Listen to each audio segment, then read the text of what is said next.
Boa noite, meus irmãos. Cumprimento todos na graça e na paz do Senhor Jesus, amém? Muito bom estarmos aqui na casa do Senhor, para que possamos juntos bendizer, glorificar o nome do Senhor, que é digno de toda honra, toda glória e todo louvor. Então nós queremos trazer o abraço da Segunda Igreja Presbiteriana de Pirituba e também o nosso parabéns à igreja, que Deus continue abençoando a igreja Jardim Verona, né? Que Deus continue abençoando os irmãos, para que continue pregando, anunciando a palavra do Senhor, para que vidas ainda que não se renderam a Cristo, possam ainda ter esse encontro com Jesus, o nosso Salvador. Nós também queremos agradecer, reverendo Gilberto, nosso amigo em Cristo. Então, muito obrigado pelo convite. Deus abençoe o irmão, abençoe o conselho da igreja, a junta diaconal, e todos os irmãos, do mais novo até o mais idoso, que Deus abençoe essa igreja. Também nós queremos agradecer, eu quero agradecer ao reverendo Giba, que conheço ele como Giba, o presbítero Oséias Bezerra. Eu assisti a mensagem dele domingo, eu fiquei assim encantado em ver, esse irmão. Ele completou já os 100 anos ou não? Quinta-feira passada. Então, olha, eu fiquei assim, me senti tão pequeno, perto do presbítero Oséias, de 100 anos pregando a palavra do Senhor. Fiquei assim encantado. Eu fico assim maravilhado em ver pessoas assim, né, ainda com todo esse vigor, anunciando a palavra do Senhor. Que Deus continue abençoando, viu, o presbítero Oséias, a sua família, e também é um dos fundadores aqui da igreja, né? Então, louvado seja Deus por isso, tá certo? Então, nós queremos convidar os irmãos a abrirem a palavra do Senhor, em Lucas capítulo 13. Enquanto os irmãos abram as suas Bíblias aí, eu quero apresentar a minha família. Estou então acompanhado da esposa, Andréia, né, da qual nós a conhecemos quando era seminarista, na igreja presbiteriana Betel Boaçava, onde hoje é a segunda igreja presbiteriana de Pirituba, né? Então nós nos conhecemos na época ainda que eu estava no seminário em Campinas, e nós então tivemos a graça de Deus de formar uma família. Estou acompanhado então do meu filho Pedro, né, o primogênito, com a esposa Sara, e também a Beatriz com o namorado Vitor, né? Que Deus abençoe a família, tenha tido condições de nos acompanhar nesse momento aqui de culto ao Senhor. Quero ler então com os irmãos o texto de Lucas 13, e nós vamos falar então sobre essas duas parábolas. E por que nós escolhemos essas duas parábolas tão pequenininhas, né? Porque na sua grande maioria as parábolas de Jesus são parábolas extensas, grandes, né? Nós escolhemos essas duas pequenas porque tem tudo a ver com o crescimento da igreja, tem tudo a ver com o início da igreja, tem tudo a ver com a vida desta igreja, né? Jardim Verônia, tem tudo a ver com essa igreja. Sabe por quê? Fiquei sabendo agora recentemente, pelo nosso irmão fez a liturgia, também o pastor Giba, que a congregação aqui começou, funcionou por 15 anos, né? 15 anos. E agora então está completando os seus 38 anos. Na verdade vai completar ainda no próximo final de semana, né? Então nós louvamos a Deus, porque é o plano de Deus, é o projeto de Deus, né, para a vida da igreja, e você faz parte desse projeto, você faz parte desse plano do Senhor, para a expansão do seu reino. Veja aí o que diz então as duas parábolas, iniciando no versículo 18, e dizia: a que é semelhante o reino de Deus, e a que o compararei? É semelhante a um grão de mostarda, que um homem plantou na sua horta, cresceu e fez-se árvore, e as aves do céu aninharam-se nos seus ramos. Disse mais: a que compararei o reino de Deus? É semelhante ao fermento que uma mulher tomou e escondeu em 3 medidas de farinha, até ficar tudo levedado. Meus irmãos, diz o profeta Zacarias, comparado a essas duas parábolas aqui, tão pequenininhas, mas que têm efeitos assim maravilhosos no reino do Senhor, porque é isso que Jesus quer mostrar com essas duas parábolas pequenininhas, né, insignificantes. Ele quer mostrar para nós o que o profeta Zacarias, inspirado pelo Senhor, disse lá no capítulo 4, versículo 10. Não despreze as coisas pequenas ou os humildes começos. Não despreze, porque Deus há de fazer grandes coisas no início, no começo, assim como já fez e continuará realizando através dessa igreja, através do povo do Senhor. Então todos nós sabemos que existem muitas coisas no nosso mundo que prometem grandes coisas, muitas coisas no nosso mundo que prometem grandes coisas. No entanto, no final não cumprem aquilo que prometem. Estabelece uma grande expectativa, mas no final nada acontece. Por exemplo, vamos citar um exemplo aqui, discurso de governantes.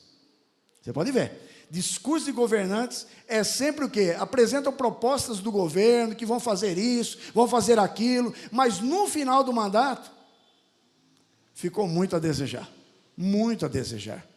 porque realmente a proposta foi maravilhosa, aquela coisa toda, mas no final do mandato a coisa não aconteceu. Isso é triste de ver. Agora, no entanto, na lógica do reino de Deus, é exatamente o contrário. É exatamente o contrário. Essas duas parábolas falam de coisas pequenas, grão de mostarda e fermento em 3 partes de farinha, ou seja, realidades pequenas, que não prometem grandes coisas. Não prometem grandes coisas. Não prometem em si mesmas serem grandiosas, gloriosas. Contudo, a semente de mostarda, diz o texto que acabamos de ler, pequena se torna uma árvore, e as aves encontram ninhos nos seus galhos. Fermento misturado à farinha realiza um efeito maravilhoso de dentro para fora, produzindo o quê? Várias fornadas de pães. Estamos analisando um texto bíblico conhecido como parábola. Era uma didática que Jesus utilizou no seu ministério, enquanto esteve aqui. Os evangelhos, de um modo geral, contam essas parábolas. E podemos observar no nosso dia a dia que a prática do ensino, ela vem sendo aprimorada. A cada dia que passa, o ensino vem sendo aprimorado, avançando na sua caminhada, né? Desprovidos, né, da questão do ensino vai aumentando. E como a educação não é mais a mesma de tempo atrás, né? Quem, por exemplo, se lembra da cartilha Caminho Suave? Vamos lá, levante as mãos. Olha, bastante gente, hein? Bastante gente do meu tempo. Cartilha Caminho Suave. Está entendendo? Hoje não se tem mais cartilha Caminho Suave. Você não vai encontrar em escola nenhuma, né? Hoje o tempo é outro. Hoje, muitos alunos têm o tablet lá na aula, aquela coisa toda, tudo tecnologia nas mãos. Então, na maioria das vezes, a gente vê esse avanço da coisa. Hoje, muitas mudanças ocorreram para a melhor prática da pedagogia, visando a modernização do processo de aprendizagem. Contudo, é necessário voltarmos um pouco o tempo para nós lembrarmos de um professor e educador. Professor e educador. Com poucos recursos, não tinha tanto recurso assim, com uma didática própria, baseado no cotidiano dos seus ouvintes, na sua grande maioria, adultos, não que ele deixasse de dar atenção à infância, né? E terceiro, com muita simplicidade e amor, trouxe uma mudança significativa no seu tempo, no mundo atual, e eu estou me referindo ao nosso Salvador Jesus Cristo. Ele, com poucos recursos, ele trouxe uma didática, ensinamento, princípios para a minha vida e para a sua vida, que até hoje nós crescemos em conhecer esse Deus, através do próprio Jesus, seu Filho. Então essa didática utilizada por Jesus, seus ensinos, é parábola, um gênero literário muito antigo. Não começou com Jesus. Não começou com Jesus. Se você olhar, por exemplo, no Velho Testamento, vou apenas citar 2 textos aí, o de Juízes 9, de 7 a 15, Isaías 5, de 1 a 7, usa ali parábolas. Então os judeus utilizavam isso, os gregos, principalmente os filósofos, utilizavam também as parábolas para instruir seus discípulos. O que vem a ser uma parábola? Nós estamos debruçando sobre 2 parábolas, a da mostarda e do fermento. O que são parábolas? É uma comparação de uma realidade natural com uma verdade espiritual. Ou seja, a parábola é uma história que é contada com o objetivo de ilustrar uma verdade espiritual. Por exemplo, lendo os evangelhos, você verá várias vezes, quando logicamente se trata de parábola, Jesus dizendo, o reino dos céus é semelhante. Então ele vai fazer a comparação, como está em Mateus 13, 24. A que é semelhante o reino de Deus? A que eu compararei? como está nesse texto que acabamos de ler aqui de Lucas 13, nessas duas parábolas aqui. Se você olhar aí no versículo 18 e no 20, ele diz, e dizia, a que é semelhante o reino de Deus? Aí ele vai contar. No versículo 20, disse mais, a que compararei o reino de Deus? Aí ele vai também fazer a comparação. Ou seja, nessas duas parábolas lidas, Jesus inicia dessa forma. Agora, em que momento, qual é o contexto, qual é a situação que envolveu Jesus a contar essas duas pequenas parábolas? Essa é uma questão muito crucial para nós analisarmos e pensarmos no reino de Deus, do que Jesus está contando, do que Jesus está falando, o que Ele quer como aplicação para a nossa vida. Acompanhe comigo na sua Bíblia, em Lucas 13, versículo 10. O que diz para nós o versículo 10? O versículo 10 dá algumas noções do contexto. Jesus estava onde? Diz aí, na sinagoga. O que ele estava fazendo na sinagoga? Diz o versículo 10 e o versículo 12 também. Porque o versículo 11 é a sequência do versículo 12 aí, né? Ele estava ensinando e curando também. Só que ele estava na sinagoga, qual era o dia da semana que está indicado aí? Sábado. Presta atenção nisso. Sábado. Né? Então esse era o contexto que ele estava aí. Na sinagoga, ensinando, curando, num sábado. Com essas duas ações, o Senhor Jesus provocou uma indignação por parte do chefe da sinagoga. O que diz o versículo 14? Vamos ler juntos o versículo 14, juntos? Vamos lá? O chefe da sinagoga, indignado de ver que Jesus curava no sábado, disse à multidão, 6 dias há que se deve trabalhar, vinde, pois, nesses dias para serdes curados, e não no sábado. Então perceba o seguinte, o chefe lá, né, veja que a indignação começou a aparecer. Com essas duas ações, Jesus provocou a indignação do chefe da sinagoga. Jesus rebate a indignação, porque ele não poderia ficar em silêncio diante daquelas palavras do chefe. E olha o que diz então no versículos 15 e 16. Veja aí, ó. Disse-lhe, pois, o Senhor, hipócritas, cada um de vós não desprende da manjedoura no sábado o seu boi, o seu jumento, para levá-lo a beber? Por que motivo não se devia livrar deste cativeiro, em dia de sábado, esta filha de Abraão, a quem Satanás trazia presa há 18 anos? Porque é o que o versículo 11 está dizendo.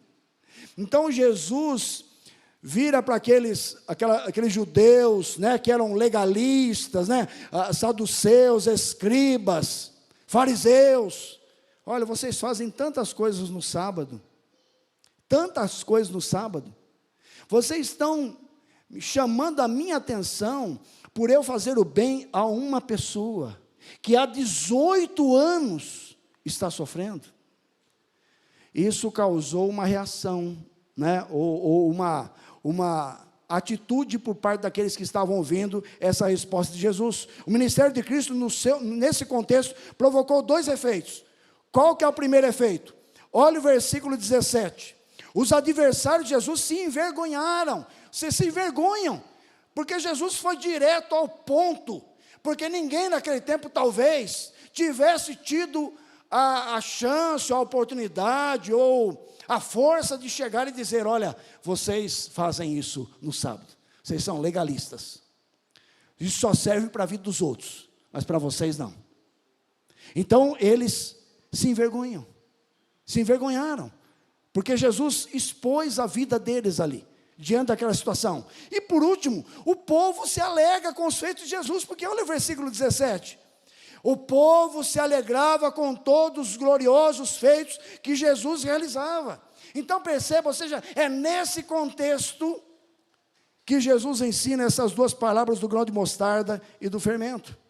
Bem, essas 2 parábolas são contadas por 2 evangelhos, Mateus e Lucas. As 2 completas, Mateus e Lucas. Marcos apenas fala da parábola da mostarda, só. Não fala do fermento. Então, os evangelhos sinóticos, aí, como é chamado e conhecido, né? Que é as semelhanças, Mateus, Marcos e Lucas.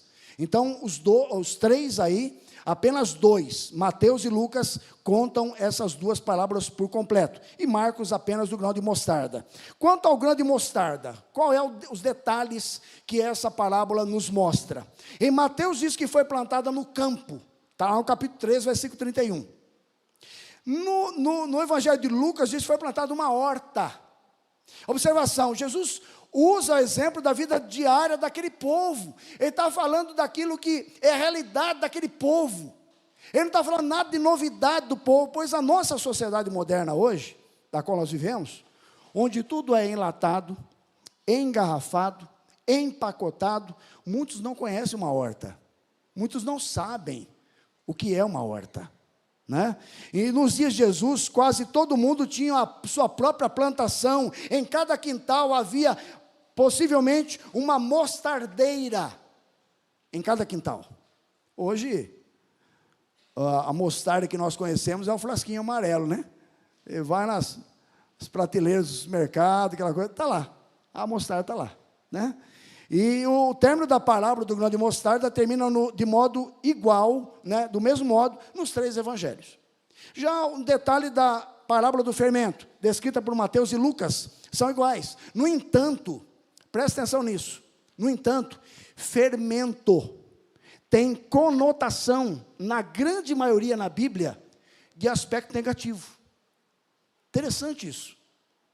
Ele trata de questões negativas. Quando se trata de fermento na Bíblia, na sua grande maioria, é coisas ruins, má influência, símbolo do mal, corrupção. Porque, lê comigo lá em Marcos, volte a sua Bíblia lá para Marcos, agora está em Lucas, vá lá em Marcos capítulo 8, Marcos 8:15, veja bem o que diz aí a palavra do Senhor. Marcos 8:15, gostaria que a igreja lesse comigo. Vamos lá, Marcos capítulo 8, versículo 15, vamos lá? Preveniu-os Jesus, dizendo: vede, guardai-vos do fermento dos fariseus e do fermento de Herodes. Está aí. Então, Jesus está falando aqui de algo ruim. Olha, tome cuidado. Fermento dos fariseus, de Herodes. Então, aqui é o aspecto negativo. Mas nesta parábola do fermento, aí Jesus está falando de algo positivo, algo bom, algo que é produtivo, algo que é bênção na vida da igreja, do reino do Senhor. Outra realidade quanto aos nossos dias é que nos diz respeito ao fermento. Hoje quem quer pão vai aonde? Padaria, supermercado. Você encontra pão em vários lugares hoje, né? Só não vi ainda a farmácia vender pão. Porque olha, tem pão em todo lugar. Mas naquele tempo, e eu também vivi isso, porque eu sou do interior, sou de Rio Claro, perto de Piracicaba, Araras, Limeira, né? Eu tive a oportunidade de comer pão feito em casa, em forno a lenha. Quantas fornadas! Eu lembro até hoje, a vizinha da casa da minha avó, Dona Maria Pessim, quantas vezes ela fazia vários pães e dava de presente para minha avó. A gente comia pão feito na hora, né? Saída do forno. Então é algo fantástico. Ou seja, Jesus usou dois exemplos muito conhecidos das pessoas daquele tempo: grão de mostarda, fermento. Ambas as parábolas falam do quê? A respeito do fenomenal crescimento do reino de Deus. Ou seja, Deus fala de coisas pequenas, mas que no resultado dessas coisas pequenas, o reino de Deus é expandido, o evangelho é pregado, vidas se convertem a Jesus, e o reino de Deus vai avançando, crescendo. Isso que é bonito de ver, o reino de Deus. Então essas duas parábolas formam um par, né? Duas faces de uma mesma moeda. O que é o reino de Deus? Porque fala aqui, né? Porque se você olhar para as duas parábolas aí, ele começa dizendo, né? A que semelhante o reino de Deus? A que compararei o reino de Deus? O que é o reino de Deus? De maneira bem resumida, o reino de Deus é o reino salvífico do Rei dos Reis em nossa vida. Ou seja, nós sabemos que uma pessoa experimentou o reino salvífico de Cristo, quando essa pessoa é salva e se entrega ao soberano Senhor. O reino de Deus significa salvação, domínio salvífico de Cristo em nossa vida. Isso é o reino de Deus. A parábola do grão de mostarda retrata o crescimento da sua extensão, na sua extensão. E a parábola do fermento descreve a intensidade desse crescimento. Ou seja, essas duas parábolas apontam para o progresso do reino de Deus no mundo. De que forma? Então vamos lá para a aplicação na nossa vida em cima dessas duas parábolas. O reino de Deus começou de forma humilde e despretensiosa. Humilde e despretensiosa. Porque se você olhar comigo aí, versículos 19 e 21, diz aí as comparações, Jesus vai dizer. Primeiro, versículo 19, é semelhante ao grão de mostarda que um homem plantou em sua horta, cresceu, fez-se árvore, e as aves do céu aninharam dos seus ramos. Versículo 21, sobre a parábola do fermento, é semelhante ao fermento que uma mulher tomou e escondeu em 3 medidas de farinha, até ficar tudo levedado. Ou seja, é símbolo daquilo que é pequeno, insignificante. O reino de Deus chegou de que forma? De que forma o reino de Deus foi implantado aqui na terra, meus irmãos? Com um bebê numa manjedoura. Numa manjedoura. Vamos lá para Lucas 2, volte um pouquinho aí. Lucas capítulo 2. Lucas capítulo 2, versículo 7. Vamos ler juntos, meus irmãos? Lucas 2, 7. Vamos lá? E ela deu à luz o seu filho primogênito, enfaixou e o deitou numa manjedoura, porque não havia lugar para eles na hospedaria. Percebam bem, nós estamos falando de uma criança ainda, um bebezinho, que nasceu, porque Deus faria dessa criança o Salvador da humanidade. O reino de Deus começou de forma humilde e despretensiosa. Humilde por quê? Jesus nasceu numa família pobre, numa cidade pobre, cresceu como filho de um carpinteiro pobre. E que forma foi a morte dele? Ele terminou a sua vida morrendo como um malfeitor em uma cruz. Olha que fim que é esse. Seus apóstolos eram homens iletrados, pescadores. Se já houve uma religião que em seu começo, em seu princípio, era semelhante ao grão de mostarda, esse é o cristianismo. Esse é o cristianismo. Porque começou dessa maneira, dessa forma. O fermento simboliza a influência do evangelho, meus irmãos. A influência do evangelho na sociedade, na vida das pessoas. Eu sempre ouço, às vezes, na igreja, pessoas dizendo assim, o ditado popular, né? Pau que nasce torto, morre torto. Meus irmãos, no evangelho assim não funciona. Jesus pode transformar qualquer vida torta, qualquer vida que esteja de qualquer jeito. Jesus tem poder para isso. Ele tem poder de mudar a vida da pessoa de dentro para fora, não é de fora para dentro, de dentro para fora. Ele muda o coração das pessoas. O poder do evangelho trabalha sem ser visto, de modo silencioso, como um fermento agindo na massa. Essas duas palavras demonstram que inícios míseros podem produzir grandes resultados. Um outro exemplo podemos citar, indo lá para o primeiro livro da Bíblia, em Gênesis 12. Estão lembrados? Quando Deus chamou Abrão ainda, hein? Não era Abraão, Abrão. Lá nos versículos, no capítulo 12, versículos 2 e 3, Deus diz a Abrão: farei de ti uma grande nação. Naquele momento, Abrão não entendeu nada. Como que você vai fazer uma grande nação a partir de mim e da minha esposa aqui, se nem filhos nós temos? E olha a idade nossa. Então, lógico que o ser humano gosta de dar um jeitinho brasileiro, né? É a mesma coisa. Abrão tentou a mesma coisa. Não, dá uma ajuda para Deus aí, porque acho que ele não entendeu o que eu falei. Aí a gente vê que Deus queria, a partir de Abrão e Sara, fazer deles uma grande nação. Se Deus falou, Ele vai fazer. Para Deus não existe impossíveis. Nós cremos assim, vivemos assim. Essa é a vida cristã que nós desenvolvemos, firmados na palavra do Senhor. E Deus realizou uma grande obra através de Abraão. Formou realmente uma grande nação. A igreja do Jardim Verônia deve também ter começado com poucas pessoas. Eu não sei quantas pessoas começaram aqui a congregação da igreja Jardim Verônia. Quantas pessoas começaram? Mas o pouco de pessoas que começaram o trabalho, né, orientados por Deus, logicamente, hoje está aí o resultado dessa igreja. Hoje está aí o resultado desta igreja formada e composta de vários membros, vários irmãos em Cristo, servindo ao Senhor. Louvado seja Deus por isso, né?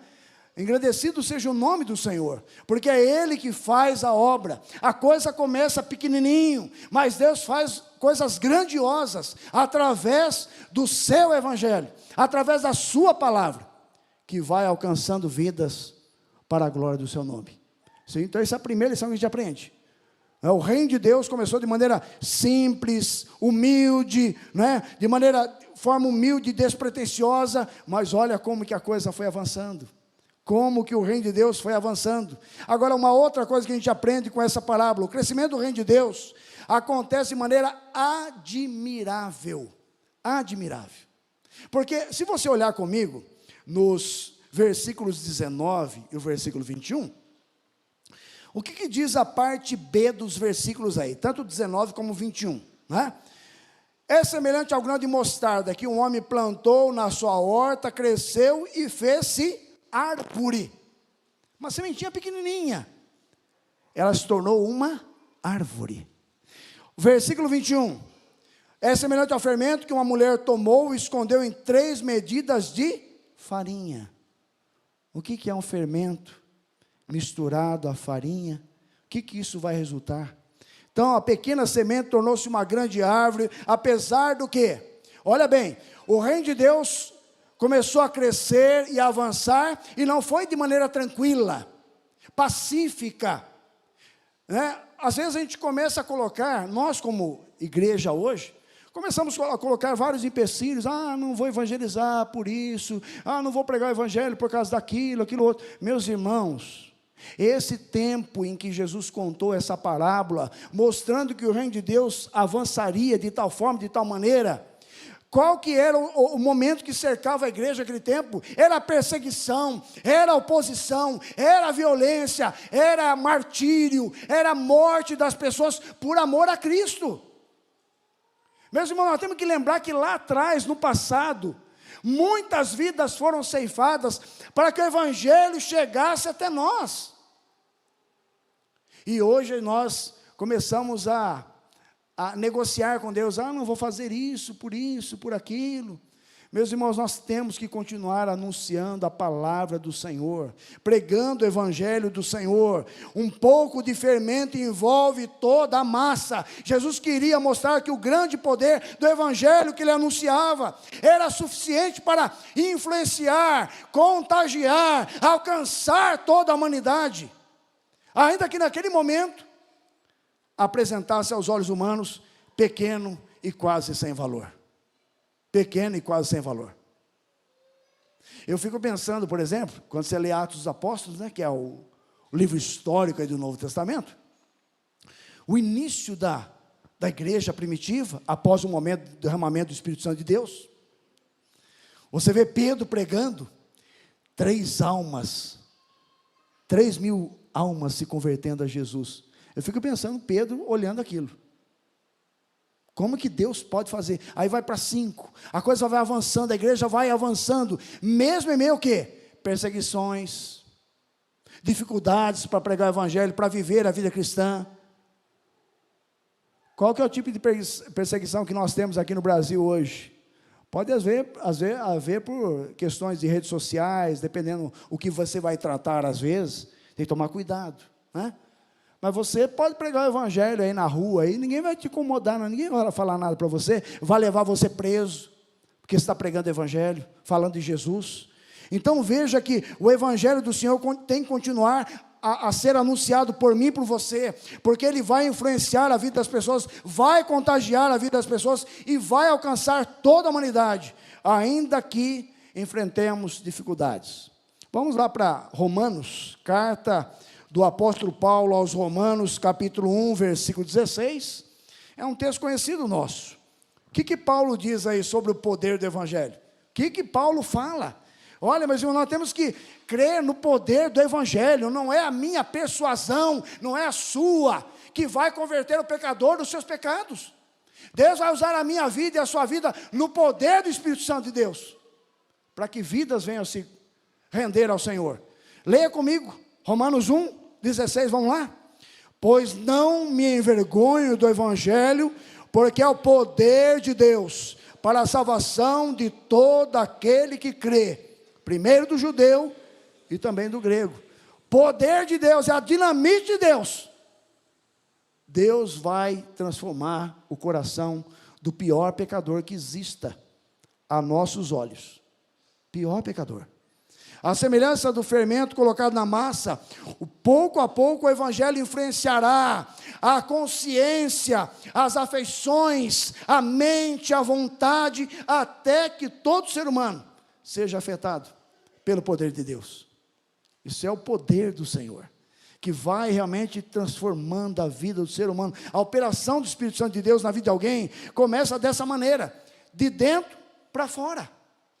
De dentro para fora. A igreja presbiteriana de Jardim Verônia precisa continuar anunciando a mensagem do Senhor, crendo neste poder de Deus, do evangelho do Senhor, para que vidas que ainda precisam ainda conhecer Jesus, possam se render ao Senhor. A igreja precisa. São 38 anos, nesse mês que vocês estão completando, de igreja organizada. Mas, meus irmãos, com certeza, eu vi no boletim a pastoral de hoje, sobre a igreja de Esmirna, né? Jesus também poderia muito bem escrever uma carta aqui para a igreja presbiteriana de Jardim Verônia, dizer: olha, vejo que vocês até aqui chegaram, estão onde estão, mas vocês têm que continuar, pregando o evangelho, anunciando a palavra, fazendo o evangelho ser conhecido no bairro onde a igreja está inserida. Então esse é o nosso papel. A igreja serve para isso, ela foi plantada para isso. Nós fazemos parte do reino de Deus. E esse é o nosso papel, de fazer o evangelho ser anunciado para a glória do Senhor. E por último, o reino de Deus apresenta resultados positivos. Olhe comigo aí nas parábolas, aí, o finalzinho das parábolas. O que nos diz aí, né? Lucas capítulo 13, se você olhar comigo aí, ó, finalzinho das parábolas, né? Versículo 19. O que aconteceu a semente, o grão de mostarda aí, né? O grão de mostarda. As aves do céu aninharam-se nos seus ramos. Finalzinho. Final da palavra do fermento. Até ficar tudo levedado. Até ficar tudo levedado. Olhando para o texto bíblico, percebemos que tanto o grão de mostarda quanto o fermento produziram resultados compensadores, trazendo benefícios incalculáveis. Jesus afirma que as aves encontraram refúgio nas árvores, significando que o reino de Deus chega a ser uma bênção para todas as pessoas, do mundo todo. Do mundo todo. Quando a gente, por exemplo, ouve o testemunho dos missionários, né, que estão em várias localidades do mundo, a gente fica feliz, alegre, porque em meio a tantas lutas, tantos desafios, Deus também está abençoando aquele missionário, aquela missionária, para que possam continuar semeando o evangelho, trazendo a palavra do Senhor aos corações das pessoas que ainda não conhecem a Jesus. Então Jesus afirma que as aves encontraram refúgio nos ramos das árvores. Isso significa que a igreja, o reino de Deus, chega a ser uma bênção para todas as pessoas, raças e nações. O fermento representa o quê? O poder transformador do cristianismo, até ficar tudo levedado, onde a massa cresce. E você pode perceber que quando se junta o fermento à massa, a farinha, faz todo o preparo, deixa ali descansando um tempo. Tem um tempo próprio, para depois então ir para o forno, né, para preparar várias fornadas de pães, bolos e assim por diante. Meus irmãos, assim é o evangelho do Senhor, é a palavra do Senhor. Vamos lá para Isaías. O que disse o profeta Isaías no capítulo 55? Também é um texto muito conhecido nosso. Isaías 55, versículos 10 e 11. Gostaria que a igreja lesse comigo. Isaías 55, versículos 10 e 11. Vamos lá juntos? Porque assim como descem a chuva e a neve dos céus, e para lá não tornam, sem que primeiro reguem a terra, e a fecundem, e a façam brotar, para dar semente ao semeador, e pão ao que come, assim será a palavra que sair da minha boca, não voltará para mim vazia, mas fará o que me apraz, e prosperará naquilo para que a designei. Está aí, meus irmãos. O evangelho do Senhor tem que ser anunciado, tem que ser pregado, a semente do evangelho tem que ser lançada, porque o resultado é com o Senhor. A colheita, Ele vai fazer a colheita ser grande, se o reino de Deus está sendo anunciado através da sua palavra. E um outro texto que eu gostaria de ler com os irmãos é Atos capítulo 17, olha bem o que diz lá, Atos 17, Paulo e Silas em Tessalônica, olha o que diz o versículo 6, olha que interessante, Atos 17, versículo 6, diz o texto, porém não os encontrando, arrastaram Jasson e alguns irmãos perante as autoridades, clamando. O que eles clamaram? Estes que têm transtornado o mundo, chegaram também aqui, transtornado o mundo. O evangelho está se expandindo, a pregação do evangelho está crescendo, e eles chegaram aqui. Eles chegaram aqui. Coisa linda, meus irmãos. Isso é maravilhoso saber que Deus conta comigo, com você. Ele quer a nossa participação no seu reino.